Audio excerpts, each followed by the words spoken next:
Queridos irmãos e queridas irmãs, aqui é o Padre Paulo Ricardo, acolhendo você com grande alegria no nosso programa Testemunho de Fé. Nós estamos no 4º domingo do Tempo Comum e eu gostaria de propor para vocês uma leitura esta semana, não do Evangelho, mas a leitura da segunda leitura, que é o belíssimo hino da Caridade de São Paulo. É a única oportunidade que vamos ter de ler o hino da Caridade inteiro, todo o capítulo 13 da primeira carta aos Coríntios. E aqui temos algo que é central na nossa espiritualidade, no nosso caminho cristão, no caminho de crescimento espiritual. Pois bem, então vamos mãos à obra, porque aqui o assunto é bastante extenso e nós precisamos compreender o que é realmente esta caridade. Ao invés de começar com o texto de São Paulo enquanto tal, eu gostaria de, em primeiro lugar, recordar o que é a caridade teologicamente. Para isso, usar um pouco Santo Tomás de Aquino. Santo Tomás de Aquino coloca a caridade, o amor, como sendo um amor que nós temos para com Deus. Quando você, enquanto ser humano, ama a Deus como sendo o objeto, a finalidade superior, altíssima, elevada de toda a sua vida, porque você vai encontrar nele a sua felicidade sobrenatural, a felicidade eterna, então você tem amor, amor verdadeiro. Deus, não é? A caridade, ela vem do céu, porque Deus é amor, caridade, que nos ama, e ela volta para o céu. Então, aqui algumas características específicas da caridade. Este vai e volta, esta realidade de que o amor de Deus é derramado em nossos corações e nós respondemos com este amor a Deus, significa que a caridade tem nela mesma um aspecto de amizade. Veja, São Tomás de Aquino diz isso com toda clareza na Suma Teológica, quando ele diz assim, que caritas non solum significat amorem Dei. A caridade não significa simplesmente um amor de Deus. Sed etiam amicitiam quandam ad ipsum. Mas também uma amizade, uma certa amizade para com Ele. Que quidem super amorem adit mutuam redamationem. Ou seja, porque a caridade, ela acrescenta ao amor um amar de volta, uma redamatio. Portanto, amor de amizade e amor de caridade no cristianismo tem um certo significado idêntico. Eu sei que tem muita gente que faz uma distinção entre amor filia, que é o amor de amizade, e o amor agape, que é o amor caridade perfeito. Mas o que Santo Tomás está nos mostrando aqui é que quando eu estou falando de uma filia para com Deus, de um amor para com Deus, uma amizade com Deus, então eu estou falando daquilo que é realmente a caridade. Porque São Paulo está aqui fazendo o hino da caridade, mas vamos lembrar que São João, no capítulo 15 do seu Evangelho, diz assim: ninguém tem maior amor do que aquele que dá a vida para os seus amigos. E aqui nós vemos então um outro aspecto da caridade. A caridade não é somente uma amizade, mas é uma amizade que custa um preço. Santo Tomás diz assim, que a palavra caridade, ipsum nomen caritas, designa um amor que nós estimamos como sendo de alto preço, ou seja, quod amatur magni preti estimatur. Um amor que se estima com alto preço. Para você entender do que eu estou falando, veja a origem da palavra. É isso que Santo Tomás está nos lembrando. Caritas, caridade, tem a ver com caro. Preço elevado, caro. Uma coisa que não é barata, é caro. Quando eu te chamo e digo meu caro, quer dizer que eu estou disposto a pagar um preço Não por você, porque eu não vou comprar você, não é isso. Mas eu estou disposto a pagar um preço para o seu bem. Estou disposto a sofrer por você. E aqui que nós vemos o quanto, para entendermos realmente o que é a caridade, nós precisamos da luz que vem, que brota da cruz de Cristo. Vejam, a caridade, nós não sabíamos o que ela era verdadeiramente antes dela realmente ser revelada na cruz de nosso Senhor Jesus Cristo. Se nós quisermos compreender verdadeiramente o que é a caridade, nós precisamos olhar para a cruz de Cristo, para o mistério pascal. Por quê? Porque em toda caridade, de alguma forma, existe uma morte e uma ressurreição. O amor de caridade, ele é um preço que é pago. É uma morte, é uma disponibilidade para morrer pelo outro, uma disponibilidade de dar a vida. Mas é exatamente isso que parece que destruiria uma pessoa, é isto que nos realiza e que nos dá a felicidade. Nós só alcançaremos a verdadeira felicidade no amor, na caridade.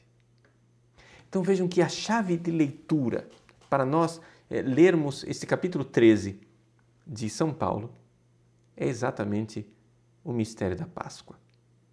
O mistério da cruz e da ressurreição. Isto é amor. É ali que o amor se fez carne, ali que o amor se revelou, é ali que nós ficamos finalmente sabendo o que significava o amor. O que era o amor. Então, já vimos por que é que nós preferimos a palavra caridade, caritas. Eu sei que algumas pessoas não gostam dessa tradução, mas gostariam que a leitura litúrgica, ao invés de dizer assim que a caridade é paciente, é benigna, não é invejosa, a caridade não passará, etc., dissesse que o amor é paciente, benigno, etc., e que o amor não passará. Mas a palavra amor, ela é muito genérica. O amor de caridade é esse amor que paga o preço. Caro. Você custa. Amar você custa. E veja que isso é uma verdade existencial, uma verdade bem realista na sua vida. Quantas vezes no confessionário, quando encontro pessoas que estão tendo dificuldade na castidade, eu pergunto para elas: meu filho, pense numa pessoa que amou você. E ele então pensa em alguém. Eu digo: não me diga o nome dessa pessoa, mas eu já sei. Essa pessoa sofreu por você. Veja que qualquer um entende que exatamente amor é isto. O amor verdadeiro é um amor caro, é um amor que custa, é um amor de alguém que pagou um preço. Quando eu falo de amor, ninguém se lembra daquelas pessoas que deram prazer. Todo mundo se lembra daquelas pessoas que sofreram por você. É nessa chave de leitura, então, que nós podemos ler o capítulo 13 de 1 Coríntios. Nós falamos da palavra caridade em latim, caritas, e em português, caridade. Mas não dissemos nada a respeito do original grego, porque, afinal das contas, a primeira carta aos Coríntios foi escrita em grego, não foi escrita em latim. De onde vem essa palavra agape? O verbo agapao, amar. Bom, existem muitas palavras em grego para falar de amor.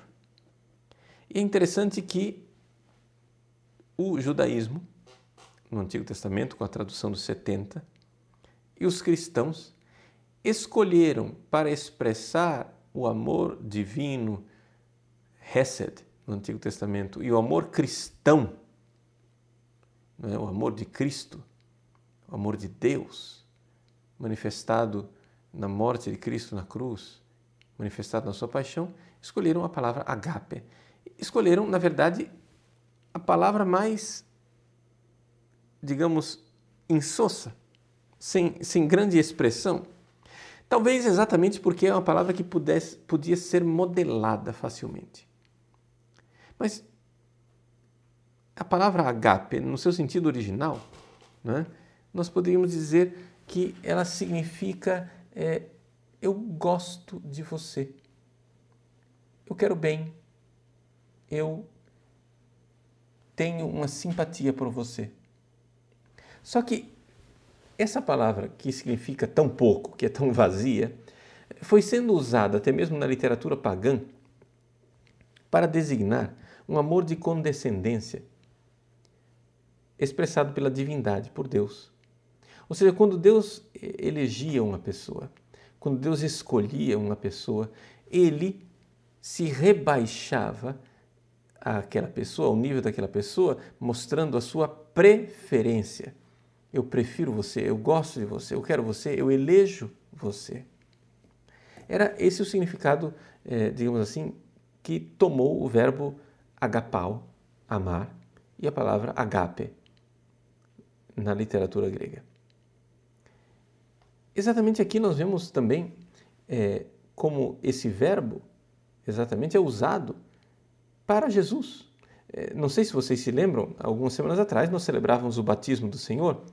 Pois bem, quando Jesus é batizado, uma voz do céu vem e lhe diz: Tu és o meu filho amado, agapetos. Exatamente esse. Tu és o meu filho, objeto de caridade, de amor, aqui, então, amor de eleição. Amor preferencial, poderíamos dizer. Eu prefiro você, eu amo você mais do que os outros. É interessante nós termos em mente também este segundo aspecto do amor-caridade, porque para nós entendermos realmente o que é o amor, temos que entender que o amor não é uma coisa irracional, mas o amor ele comporta uma eleição, uma escolha, e uma escolha racional. O amor não é uma espécie de raio que cai na minha cabeça, mas o amor é uma escolha. Eu te prefiro, eu te escolho, eu te elejo. Eu te quero. Então, tendo em vista tudo isso, vamos olhar para o hino da caridade de São Paulo. O hino, basicamente, ele é dividido em 3 partes. 3 estrofes, poderíamos dizer. A primeira estrofe são os versículos 1, 2 e 3.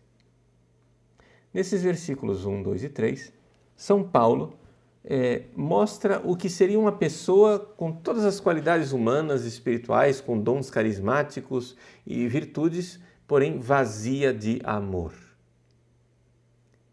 Aqui o que São Paulo está dizendo, não é aquilo que Santo Tomás nos diz na Suma Teológica de uma outra forma. Santo Tomás nos diz que a caridade é a forma das outras virtudes, ou seja, que ela performa as outras virtudes, ou seja, a caridade dá alma para as outras virtudes. A caridade é o motor das outras virtudes. A caridade é a mãe das outras virtudes. A caridade é a raiz das outras virtudes. Todas essas expressões aqui são usadas por Santo Tomás na Suma Teológica e em outras obras dele. Caridade é forma, motor, mãe, raiz. Ou seja, sem a caridade, as outras virtudes não têm o mínimo sentido. Para entender o significado desta primeira estrofe, eu vou direto ao 3º versículo, porque ele expressa isso de forma mais clara. Ele diz assim: Se eu entregasse o meu corpo às chamas, mas não tivesse caridade, isso de nada me serviria. Vejam, aqui São Paulo está colocando um ato extremo, não é? De virtude heróica, de dar a vida, derramar o seu sangue. Não é? Mas São Paulo nos diz que dar a vida, mas não dar a vida por amor, de nada adianta. Isso não é nada, isso é vazio. Ou seja, versículo 1, é como o bronze que soa como o símbolo que retine. É uma realidade vazia. O que é um sino? Um sino é uma coisa vazia. É algo que não tem alma, está vazio por dentro. É por isso que ele ressoa. Talvez, para não falarmos mal dos sinos, que tem um som tão bonito, nós poderíamos expressar aqui de uma outra forma. É uma lata vazia, não é?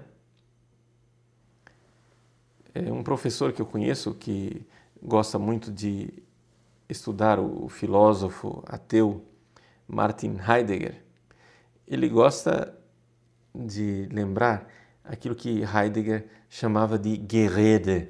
Gerede é a falação, é uma vida cheia de futilidades, de barulho, etc., vazia de conteúdo, né? E então ele faz essa comparação da lata vazia que rola escada abaixo. Ou seja, existem algumas existências que são vazias, a pessoa é jogada no mundo, né? Geworfen.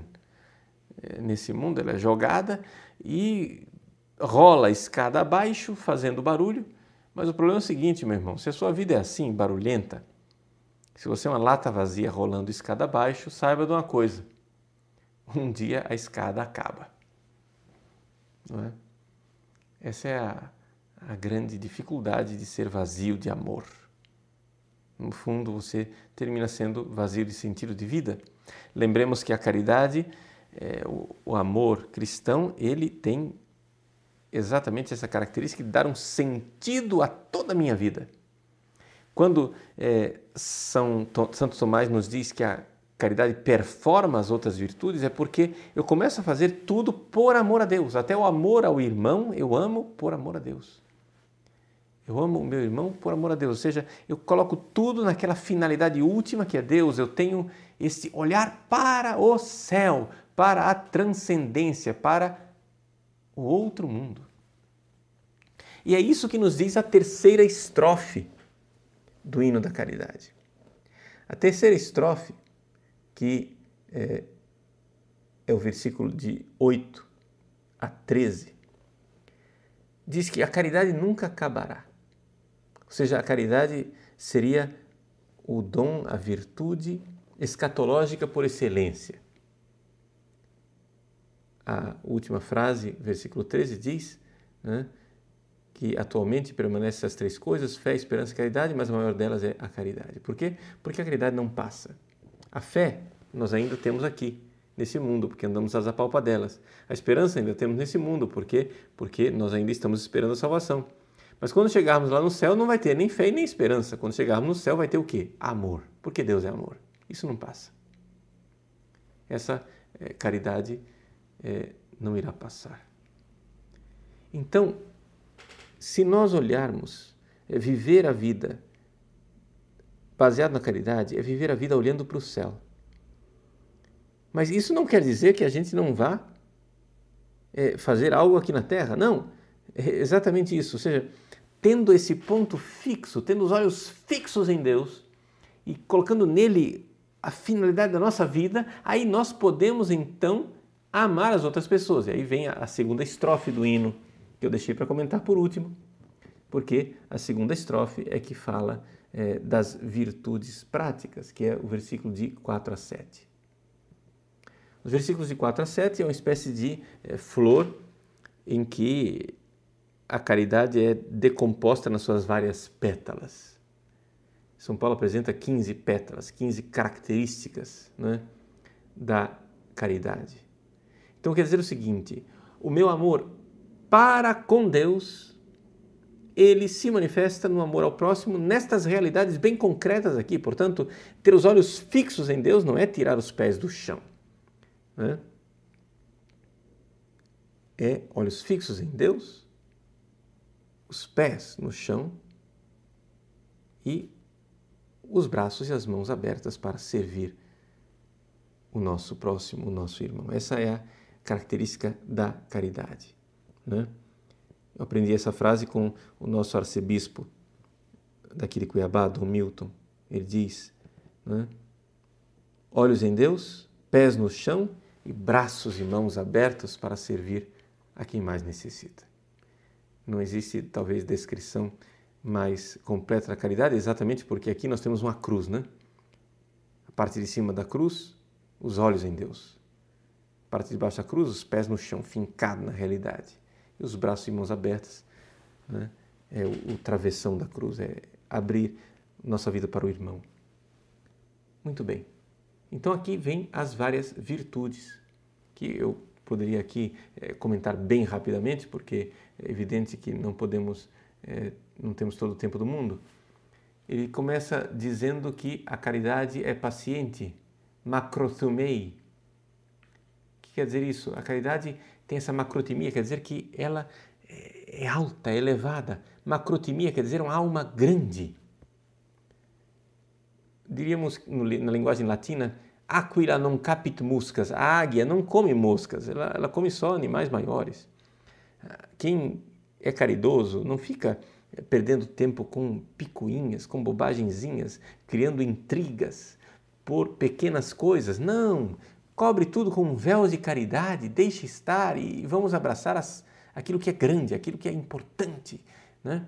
Por isso a caridade é paciente, mas ela é benigna, diz o grego original, kresteuetai. Kresteu quer dizer uma benignidade que é ao mesmo tempo útil. Krestos quer dizer algo que é bom para alguma coisa. É benigno, sim, é bom, mas é bom para alguma coisa. Ou seja, a caridade é também útil, ela é uma bondade que serve, né? Muitos servos antigos tinham o nome de Krestos. Inclusive houve uma confusão desse termo Krestos com Christos, Cristo. Não convém aqui gastar tempo com isso, mas Krestos, a caridade é isso. Ela é uma serva, ela não é invejosa, né? Porque ela não fica olhando para os outros, não é vaidosa. A palavra da vaidade aqui que é usada que fala muito de si, né? Que faz muito barulho falando de si. Não se ensoberbece, o original grego aqui está usando uma expressão que é como não se incha. A caridade não é um sapo inchado, né? Não faz nada de inconveniente. O original grego nos recorda como se a pessoa estivesse fora do esquema, né? A pessoa não se enxerga, é inconveniente, ela é escandalosa. Ela não é interesseira. O original grego diz, ou seja, ela não faz as coisas suas, não está voltada para aquilo que é seu. Não se encoleriza, aqui é a ira, propriamente dita, ter esses rompantes de ira, mas também não guarda rancor, que é uma ira mais perigosa até, porque fica nos roendo por dentro, né? Essa lembrança do mal, o rancor é isso. No original grego expressa bem isso, ficar recordando o mal. Ela não se alegra com a iniquidade. No original grego está lá a injustiça, mas se regozija com a verdade. Embora a verdade às vezes seja dolorosa, mas a caridade fica alegre com a verdade. Tudo suporta. A palavra aqui é suportar, stego, né? Quer dizer que ela, de alguma forma, ela cobre as coisas, ela cobre o erro dos outros. Tudo crê. Crê quer dizer que confia no que o outro está dizendo. Tudo espera. Isso quer dizer que a caridade não desiste dos outros, ela espera a conversão dos outros, espera que o outro fique melhor. Tudo desculpa. Bom, aqui hipomoné quer dizer carregar o peso do outro. A caridade, ela sabe carregar, suportar o peso do outro. Pois bem, aqui estão um pouco as qualidades da caridade. Temos então aqui essas 3 belíssimas estrofes de São Paulo. A primeira nos coloca o que seria um homem virtuoso sem caridade, seria um sino vazio. A segunda coloca o que é a caridade que tem virtudes. E a terceira, o fato de que a caridade, ela realmente visa o outro mundo, visa o estar com Deus. E se nós mantivermos os nossos olhos fixos em Deus, então viveremos realmente a caridade. Meu irmão, minha irmã, nesse domingo, quando você se aproximar do sacramento da caridade, que é a Eucaristia, viva esta belíssima realidade de uma caridade que é uma amizade com Deus. E aqui deixei para o fim uma última característica da caridade como ela é apresentada por Santo Tomás. Santo Tomás diz que nesta amizade, nessa caridade que é uma amizade com Deus, onde existe uma redamatio, um amor mútuo, um amor que vai e que vem, existe também uma mútua comunicazione, ou seja, uma comunhão mútua. Quem ama com amor de caridade permanece em comunhão. Quem ama com amor de caridade se deita no peito do Cristo e recebe dele, fonte de toda caridade, o amor que precisamos dar aos nossos irmãos. Deus abençoe você. Em nome do Pai, do Filho e do Espírito Santo.